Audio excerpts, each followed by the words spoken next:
After we looked into the relational schema diagram, it is time for us to see what can we do, what kind of data can we store inside of the database that we created, in terms of how can we insert, delete, and modify the items that we stored in the database. So let's take a look at that. In this section, we concentrate on database updates and modification. So assuming we have created a structure, and the structure is something that we don't want to change often. Instead, the data that we store inside of the structure is something we want to make changes quite frequently. So there are three basic operations we are able to do in the database. Those are insert, delete, and modify. And of course, insert is used to insert a new tuple or tuples in a relation. Delete is used to delete one tuple or multiple tuples at the same time. Update is used to change the values of some attributes. So this is what we have discussed. Insert is insert new elements with specify all related attributes. So if you want to put something new into the database, you need to provide sufficient information. Of course, there are many constraints that we need to pay attention to. Delete is going to be the same thing. Delete an element by giving relation name and key of the tuple. So in order to do the deletion, the most important thing is that in order to identify which tuple you want to delete or what tuples you want to delete, you need to provide enough information. The best way of doing the deletion is you provide a key to the tuple. Modify is the same thing. By providing a criteria indicating what are the tuples you want to make the changes, and you do some modifications on that. Let's look into this one by one.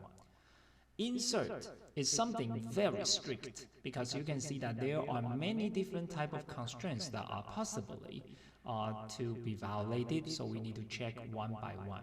The first of all, insert, because you want to insert something, that means that you need to provide values for their attributes. So first of all of those attributes you provide need to stay inside of the domain. That's why we have the domain constraint. If one of the attribute values provided for the new tuple is not of the specified attribute domain, then we are not going to be able to successfully insert the item.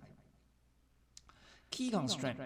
Every tuple needs a key attribute to identify one from the other. So if the key attribute of the new tuple already exists, that indicating you have some duplications on the key, that cannot be right. For example, if you want to insert a new student and the student's ID number is the same with some existing student, obviously something is wrong. Entity integrity. If the primary key is null, that's obviously something probably even worse in the new tuple, and then that will not allow us to do the operation. Finally, referential integrity.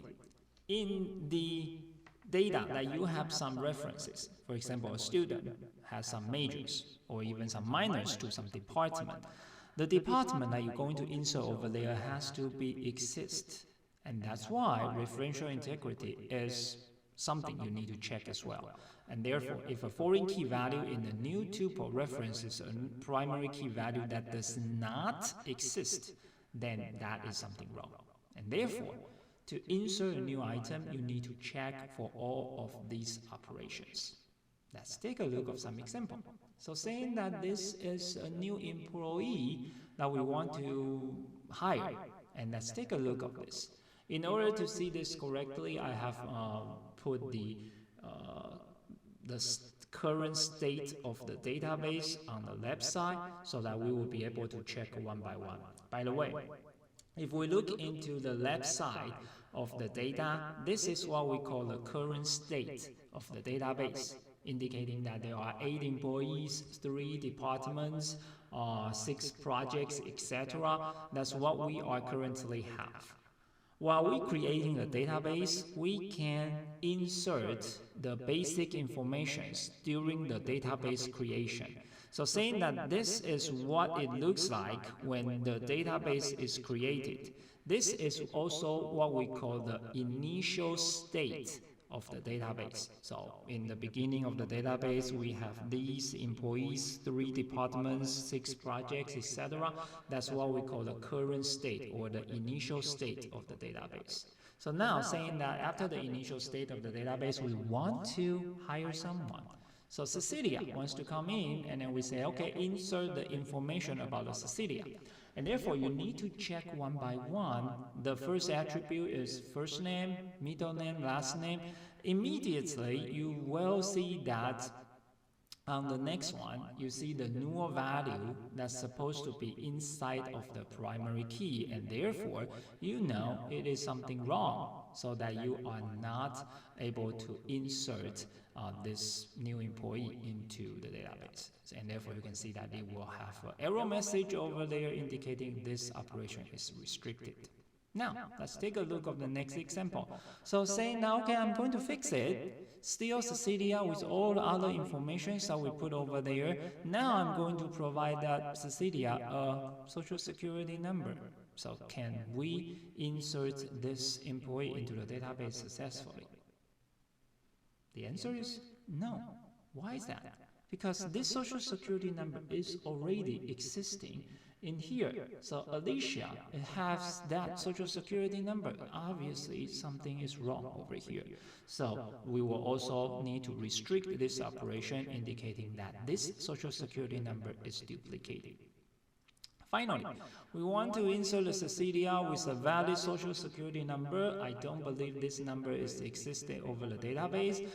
Checking the birthday, the address, female, salary, null, so it does not have a supervisor social security number. That is fine. Why is that? Why that is fine? Because look into the database that we have. A null value is already there. So this James is basically the boss of them. Also, it does not have any supervisor. But looking into that one, you will understand this attribute is nullable, indicating that it has not restricted by the not null operation. And that's why if we have a null value over there, that is fine. However, the problem lies in this one, indicating which department that Cecilia is going to work for. 7, number 7 does not exist in our department table over here, and therefore it is not a valid operation either. So that is the things that you need to check when you try to do the insert operation. Of course, I also provide the same table in the slides over here. And therefore, now let's take a look of the delete operation. Delete, which is pretty simple. We just try to get rid of something over there. So delete, the only thing that you need to check is what we call the referential integrity. For example, think about this.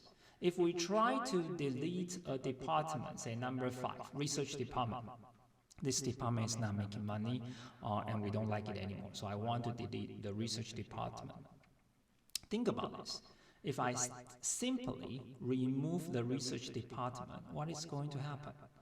You'll realize that a lot of different things will have some referential integrity problem. For example, all the employees, there are 4 employees working in the research department. That will cause a major problem. And therefore, the default setting about the referential integrity is what we call the restrict option. So that if a primary key value of the tuple being deleted is a reference from another tuple in the database, then the basic default setting is restrict the operation. Simply saying, hey, you cannot do that. Before you want to remove research department, you need to clean up everything else. Employee need to transfer to some other departments, department locations. You can see that there are 3 department locations about the research department located in Vallejo, Sugarland, and Houston. They need to be deleted or they need to be changed. Also, projects. There are several projects controlled by the research department as well. So you need to clean up everything before you remove the research department. It is the best way. It is also the safest way of doing so. There are some other choices possible in the database, and when we comes to the writing the code, we will see these options. How do we define these options, make it available? However, again, the default setting is restricted. As long as it is being referenced, it should not be removed. There are some other settings that possible cascade option. What it will do is propagate a new primary key value into the foreign keys of the referencing tuples. So saying that if I'm going to remove the research department and everything is going to be merged back to the headquarters. So everything that referencing department number 5 will change to 1. That's something, like I said, a little bit dangerous. Another one is set null. Everything that's referencing that tuple that we want to delete will be giving a null value over there. So this is another set null operation that's possible for choices. However, again, the default setting is restrict. So one of the above options must be specified during the database design for each foreign key constraints. And therefore, let's take a look at this. Assuming we are going to use the basic default setting, which is restrict, so what we will say is that saying that we want to delete an employee tuple with social security number equal to 999887777. By the way, that is the way of doing the deletion. If you want to do the deletion, you need to specify some criteria over there. The best criteria is using the primary key. So that when you provide, so saying that social security number equals to 999887777, that's very clear. You will know that the third tuple is the one that you are focused on. It is totally possible to do something else other than primary key, and let me show you how dangerous it is. So we can say delete the employee tuple with sex equals to female. If that is going to be the criteria we put over there, all 3 females will be deleted. And that's not going to be the best way of doing so. So primary key is the best way of helping you to identify the items that you are interested in. And therefore, when we do that, if we want to delete that person, obviously that person has something that's referencing it. Works on. You see that the works on indicating that this is the employee that works on project number 10 and number 30. So because of that, it has to be restricted for the operation. The next one, delete the employee tuple with social security number equal to 333445555. That's again not going to happen because that is a manager. And of course, that person also works on some other projects as well. Finally, delete the works on tuple with ESSN 999887777 and PNO equals to 10. So this gives you another great example of using the full primary key. So when you see that, when this is the criteria, we are clearly looked into this tuple over here. So when we see that we want to do the deletion, is it possible to do the deletion? The quick answer is yes. The longer answer is that, let's take a look at this one. The relational schema diagram, since this is the topic that we focus on. Take a look at this. Works on is actually the relation that has not been referenced at all. By looking into the relational schema diagram, there is no arrows pointed at any of their attributes, indicating that no one is referencing this. So whatever you try to do, you can delete whatever criteria is over here, because nothing is referencing them. For the delete operation, referential integrity is the only thing you need to check. Since no one is referencing that one, you can do whatever deletes that you want. In other words, when we come back over here, in order to make the first operation work, we need to do this one. Delete the eWorks on tuples with ESSN equal to 999887777. If I simply end over here, it will delete the 2 tuples over here. Both of them will be gone. And in that case, the whole database is free from referencing Alicia. So now if we do the delete employee tuple with SSN equal to 999887777, we will be able to successfully delete that because it's not going to violating the refresher integrity anymore. And therefore, that is about the deletions that we are talking about. Finally, update. Update can be super simple, and it can be super complicated as well. So this is a unique monster that you need to pay attention to. So update may violate domain constraint and non-null constraints on the attribute being modified. So again, update or modify is looking into an attribute saying, hey, I want to change this value. Of course, the value that you want to change need to stay in the domain. And if the attribute is not nullable, then you cannot, of course, put a null value over there. So that's the basic idea. Now let's look into more complicated ideas. Saying that the value you want to modify is primary key. That is the worst case scenario because it will trigger everything that we have learned so far. We need to check every single thing. Why is that? Because when you try to modify a primary key, it is the same thing for you to delete it first. So everything about referential integrity need to satisfy, and then we need to insert the new item back because we are giving it a new primary key. So the primary key has all those criteria. It cannot be null, it cannot be existing values over there. So that is the idea of changing a primary key. It is the worst case scenario because you treat it as delete the item and then insert a new item back. If you try to modify a foreign key, for example, the employee is going to change to another department they are going to work on, so you need to satisfy the refresher integrity, which is simply saying that the new department you assign to has to be existed over there. If you are just updating an ordinary attribute, which means that they are neither primary key nor foreign key, then we just make sure they are satisfying the domain constraint, and if it is not nullable, make sure the value is not null. So let's take a look at some examples. Saying I want to update a salary of employee tuple with 999887777, Alicia again, she's probably not doing very well, and change her salary to 2,800. Okay, it's pretty low.